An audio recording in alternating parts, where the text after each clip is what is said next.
Again, good morning, everyone. Welcome to our East Coast Spartans. All guys, we're in for a treat, so I don't want to delay. We only got about 25, 30 minutes. And, guys, I'm delighted. I'm elated to have with us this morning none other than Dr. Joe Wallach.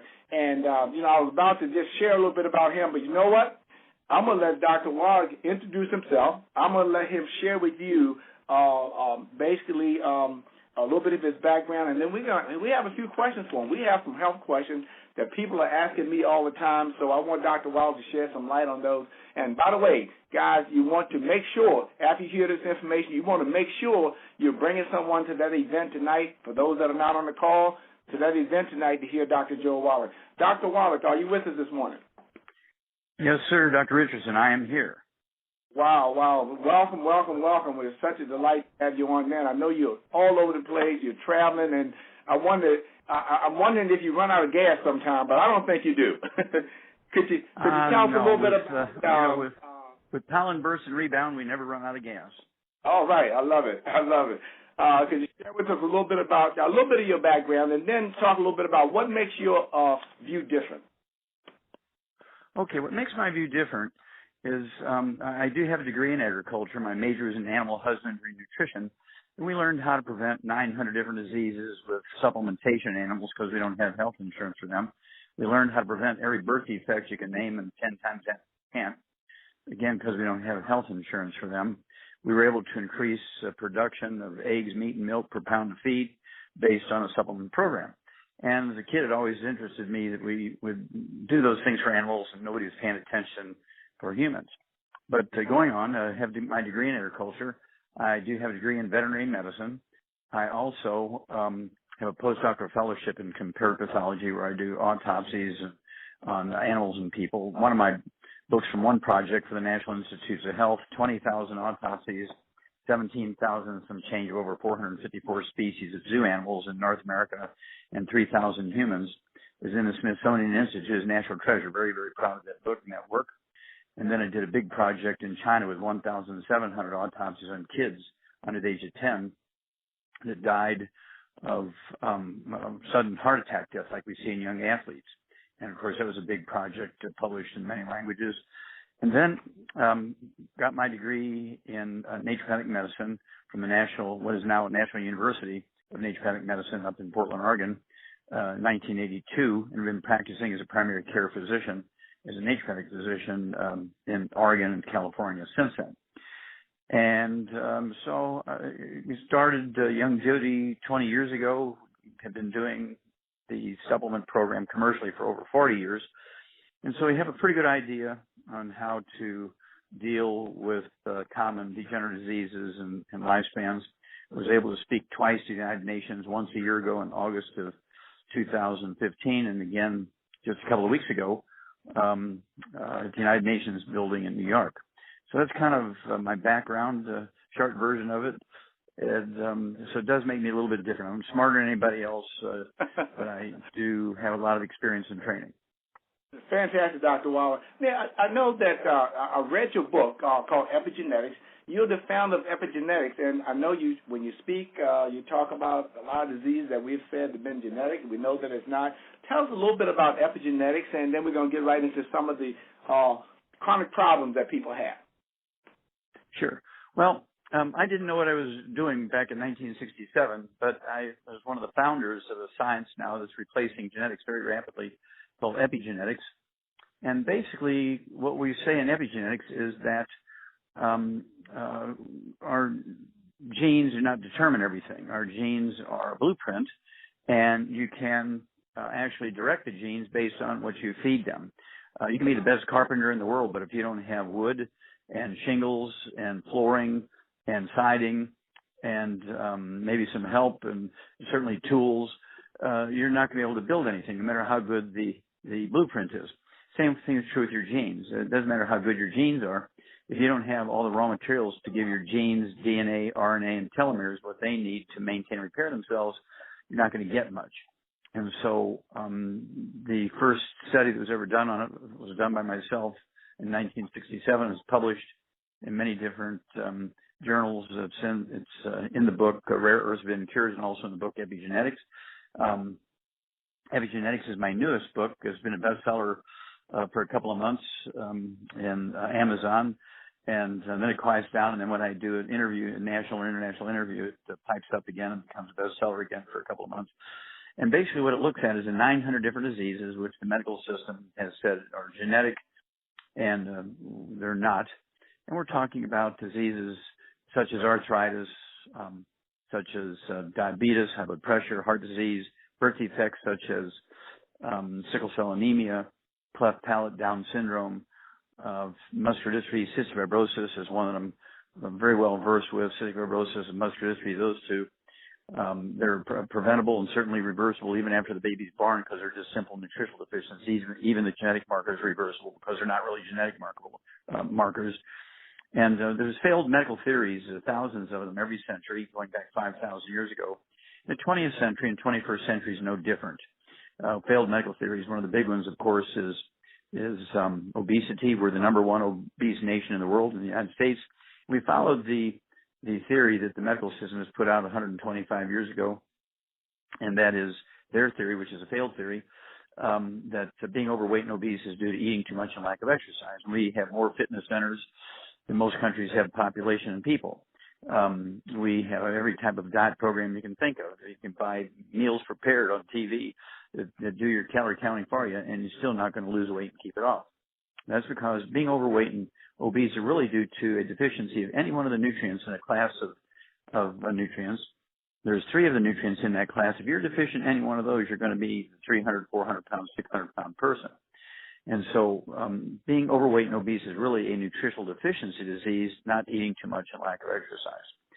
And so these are the sort of things we do, and this is in the book Epigenetics, which teaches people really how to not only save themselves, but save their families. Right now, experts are telling us that our children will be the first generation of kids that do not live as long as their parents. Of course, we had a tragic example of that here just a couple of days ago.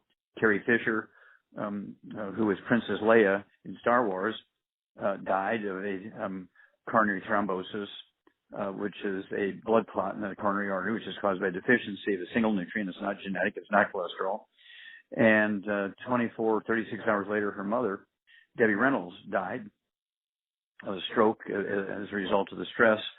But again, her daughter, Carrie, died, 24 to 36 hours before she did. And if she'd have been stronger and healthier, she would have survived and continued on, even though her daughter died. But the force was not enough. Of course, you know the story of the Star Wars. Right. And you can be famous, you can be rich, you can be politically attached, you can be fit and work out every day, but if you're missing any one of the 90 essential nutrients, you're going to be dead. Wow, Dr. Wallach. You know, one of the things I know that we know that 1 in 3 Americans are either diabetic or pre-diabetic, over 100 million people. But recently I read in an article published by the University of Maryland that the fastest growing group, segment of the population that's becoming diabetic, are 8-year-olds. What could the reason for that be? Well, type 2 diabetes, which makes up 98% of the diabetic population in the world, is really a simple nutritional deficiency disease. And the single nutrient in deficiency that causes type 2 diabetes is no longer found in our food. And so you'll see these kids, and this is one of the reasons why the prediction is our children will be the first generation of Americans that do not live as long as their parents, because they're dying, even at 2-year-olds, of stroke, deficiency of a single nutrient. They're dying of type 2 diabetes, not type 1, but type 2 diabetes at 2 years old, 3 years old, 4 years old, which is a simple deficiency of a single nutrient. And it's because of this lack of these nutrients in our food that is causing the problem. You must supplement. There's no escape from it. And again, going back to the story of supplementation in the animal industry, we've tripled the lifespan of animals in the last 60 years. We've tripled their lifespan, every species, whether it's a zoo animal, a farm animal, a pet animal, a laboratory animal. We've tripled their lifespans just simply by giving them all 90 essential nutrients in their food every day. In that same 60 years, we've only increased human longevity in the industrialized world, including the United States, by 6 months. And that's usually by IV drip, unconscious, in a nursing home. Wow. Dr. Wall, you know, years ago I heard your lecture, Dead Doctors Don't Lie. And I remember the first time I heard that, I believe that we were ranked something like 17th in life expectancy in this country. You were appalled by that. But now I know we're 60th in life expectancy. What happened? Well, again, these nutrients are no longer found in our food, and so people are dying younger and younger and younger. It's a very interesting 100-year study that was done by the U.S. Department of Agriculture. It was started in April of 1915, and it was published in April of 2015, 100 years later. And they said in 1936 we knew our food was depleted of nutrients. And of course, this study shows very clearly that 85% of our farm soils are deficient, particularly in minerals, which make up 2/3 of the 90 essential nutrients, 60 minerals out of the 90 essential nutrients. And so they said 85% of our farm soils are deficient in these nutritional minerals that are required by all vertebrates, including human beings.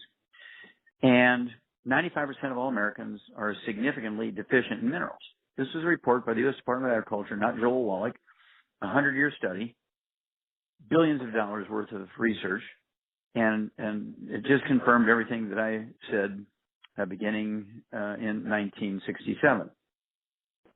And that was a big project from Marlon Perkins, actually, with Washington University. Got the grant, and they called me out of Africa to be the pathologist on the project. Because in 1961, when I was 21 years old and a graduate student in pathology, I actually wrote the first paper on a mass die-off from pollution in America. And they were looking for pollution to end the Earth in 2 weeks back in the 1960s. They called me out of Africa on a conservation project to be the pathologist on this project, where I did my 21st major project with 20,000 autopsies. I had probably done, I don't know, close to 5,000 autopsies by the time I actually got into that project.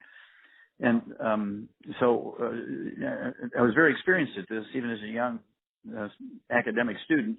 And so they pulled me out of Africa to be the pathologist on this project because they knew the Earth was ending, and they wanted to find out if pollution was a major factor. What I found out, Dr. Richardson, was that, in fact, pollution and genetics have nothing to do with us dying at an early age, has nothing to do with high blood pressure, has nothing to do with sickle cell anemia, it has nothing to do with heart disease, has nothing to do with Alzheimer's disease, has nothing to do with birth defects, and pollution has nothing to do with it. It's actually all nutritional deficiencies, and, of course, with the exception of infectious diseases. And so we can end our problem if we can just have family meetings every week, family meetings where we're teaching our kids to go against the grain, which means doctors say, oh, just eat well, you don't need to supplement, you'll waste your money, get expensive urine. Don't buy supplements, just eat well, you get everything you need. Well, there's 3 CDs tell the story. Number 1, you pointed out, Dead Doctors Don't Lie. When I came out with that CD, as you pointed out, I was very distraught with the medical system because they were supposed to be the holders of all knowledge when it came to life and death and disease and cure and pharmaceuticals. And their average lifespan, according to their own survey, was 58. No, I said 58. They said 56. They said 56. They published it was 56 according to their studies. Why would we believe a group of people whose average lifespan in their own study was 56 on how to live a long, healthful life? Then the second CD is called What Kills Billionaires. And that CD actually shows that billionaires live to be an average of 66. They can afford the best doctors. They spend $1,000 for a meal. They can get the best personal trainers. They have health centers in their limousines so they can work out in their limousines on their way from home to work and work to home. And yet their average lifespan is 66.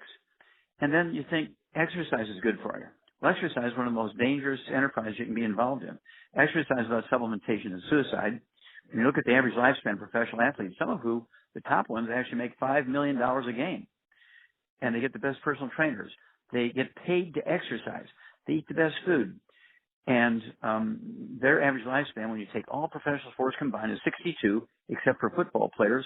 When you combine the Canadian and the American football leagues, the average lifespan of football players is 51, with the exception of a guy who played baseball for the Philadelphia Phillies about 80 years ago now. He died at 100 years and 3 days.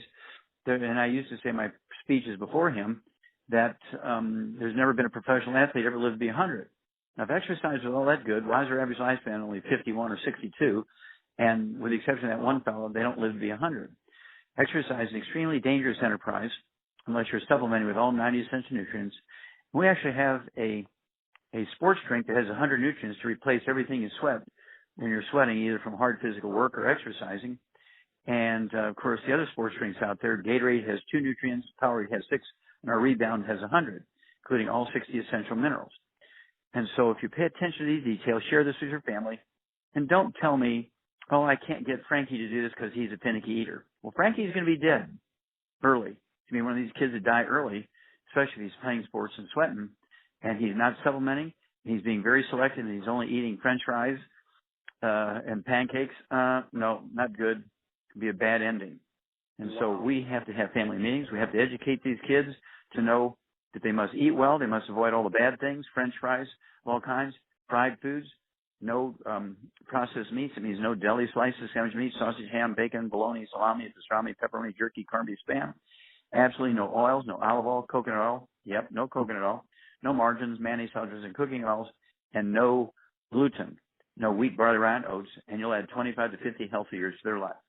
Wow, Dr. Wow, that's fantastic. You know, as a dentist, I'm taking medical histories all the time, but one of the things I've seen over the years, and it's increasing, and matter of fact, I had the challenge at one time. I followed your protocol, so I no longer have high blood pressure.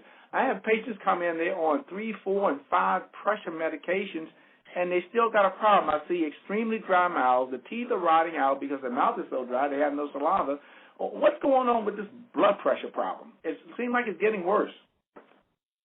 Well, it is getting worse, again because, Dr. Richardson, it's due to deficiency of multiples of nutrients, vitamins and minerals, okay? Because you get osteoporosis of the skull, you get osteoporosis of the jaw, you get osteoporosis of your teeth, okay? They do require a constant stream of nutrients to maintain themselves. And the thing we're seeing here is that the entire body, every tissue in the body is slowly going away because we don't give our genes, DNA, RNA, and telomeres the nutrients they need to maintain and repair themselves. And this is the science of epigenetics.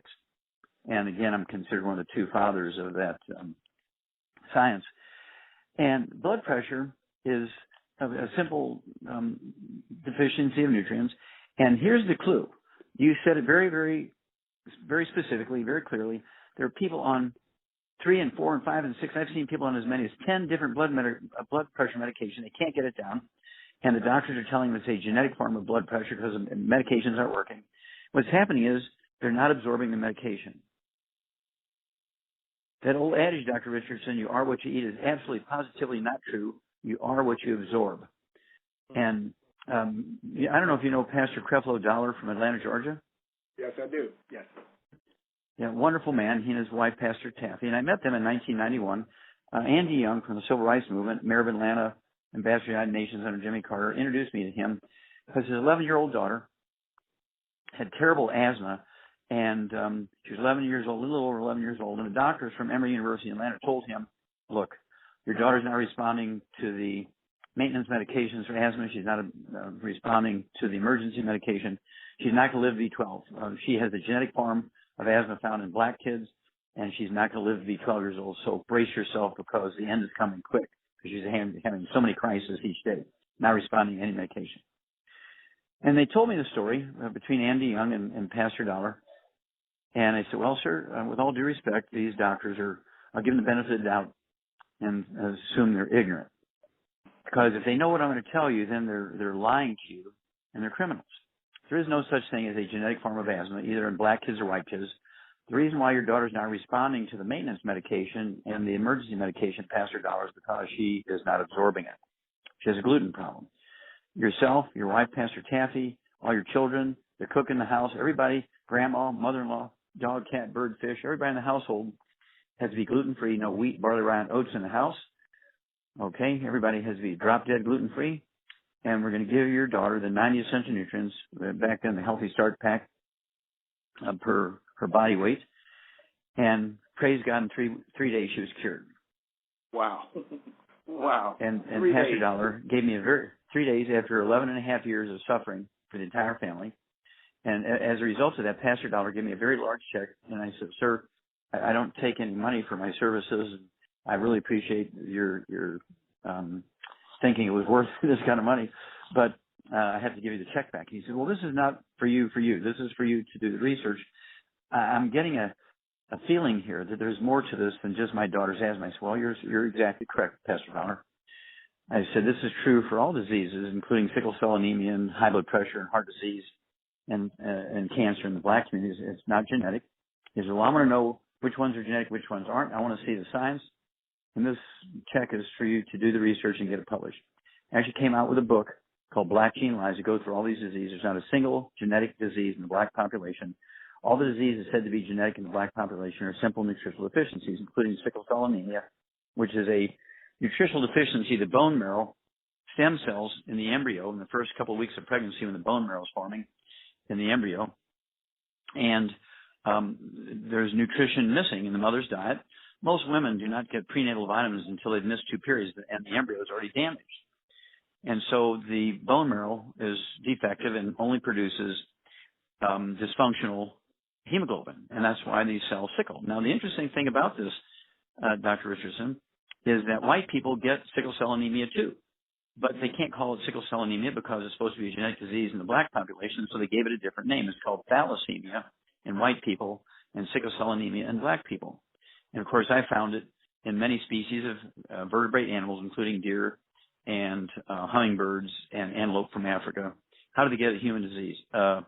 Same way a crocodile gets type 2 diabetes. Okay, it's supposed to be a genetic disease in the black population. How does a crocodile get that? Well, maybe there's a black pastor in Africa that got eaten by that crocodile before he was captured who had that. And so that's the reasoning of the medical system, that the crocodile got the pastor's genes when he ate him in Africa. No, it's just a simple birth defect causing nutritional deficiency, just like cleft palate, Down syndrome, muscular dystrophy, cystic fibrosis, too many fingers, not enough fingers, heart defects, cerebral palsy, and so on. Wow. Oh, wow. Dr. Wallach, another problem that I see patients coming with this problem, and that's there are chronic problems with their knees and their hips and their joints, and they get knee replacement. Then they talk about going to get the second one or getting one replaced. What's going on? Well, again, Dr. Richardson, this is a simple deficiency complex of deficiency of vitamins and minerals. When you have osteopenia, osteoporosis, osteoarthritis, degenerative arthritis, bone-to-bone arthritis. Rheumatoid arthritis is bone-to-bone arthritis with a secondary infection with a bug called mycoplasma, which is easily killable in 2 weeks with an antibiotic called minocycline. And then everybody gets their 90 essential nutrients for body weight, with a secret sauce for supporting and promoting maintenance, repair of cartilage, ligaments, tendons, connective tissue, disc between the vertebrae, bone matrix, bone itself. And I always tell people, Dr. Richardson, look, your doctors are lying to you. You don't need a knee replacement. You don't need a knee replacement. In fact, in July of 2002, the orthopedic surgery department of Harvard Medical School, July 2002, reported in the New England Journal of Medicine, very, very well-respected medical journal,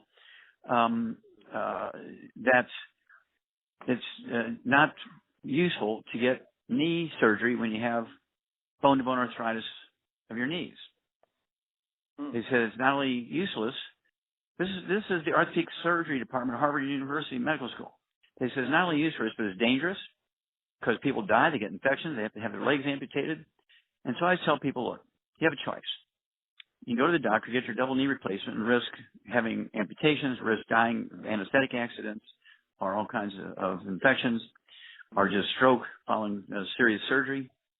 And or you can give me 90 days like Andy Young. I noticed him when I first met him. I said, Ambassador, with all due respect, why are you limping? He says, well, I have bone-to-bone arthritis. I'm scheduled in 2 weeks to have double knee replacement in Emory University. They tell me that's the only thing left for me. I'm on 9 prescription drugs, and none of them are working anymore. And so he wasn't absorbing them, right? Mm-hmm. And so I said, okay, sir, give me 90 days. I can rebuild your cartilage. He said, well, the experts there at Emory University say that's impossible. It's a genetic thing. I said, no, sir, that's not true. They're not telling you the truth, sir. Give me 90 days. If I fail you, you can always get the surgery. But if you get the surgery and you die during the surgery, I can't help you.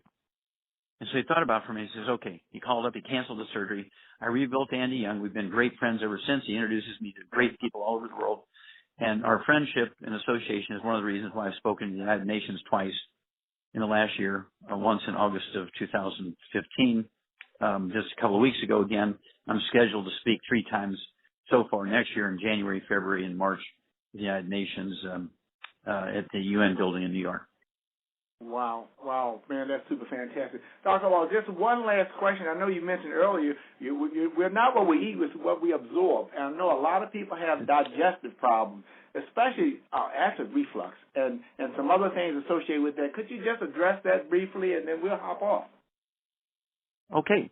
Well, first of all, there is no such thing as acid reflux. When you have reflux, it really should be called lack of acid reflux, because one of the many functions of stomach acid, hydrochloric acid, is produced by the chief cells in your stomach, is to, of course, acidify your stomach environment. So the intrinsic factor that's required for your vitamin B12 to be absorbed gets absorbed.